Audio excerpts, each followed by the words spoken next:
Sen bəzən ruhumun gözünün yaşı, Bilə-bilə dərdim çoxdur, inləyən qəlbimin həzin səsisən. Mən sevməkdən gözüm qorxdu. Sən çətin günlərin dostu, sirdaşı. Həyatımda düzənsizlik, Sən gözəl anların xatirəsisən. daha betər məni yordu güvən. Sən mənim gecələr ən şirin yuxum, səhərlər adıyla oyandığımsan.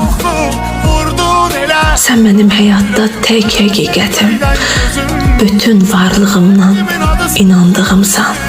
Həyatımda düzənsizlik, Bilirəm, mən yalan bilirəm harda olsam da, məni yordu güvənsiz. çağırsam səsimi eşidəcəksən.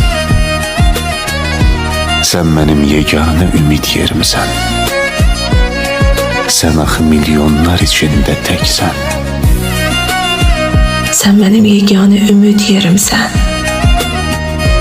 Sən axı milyonlar içində təksən.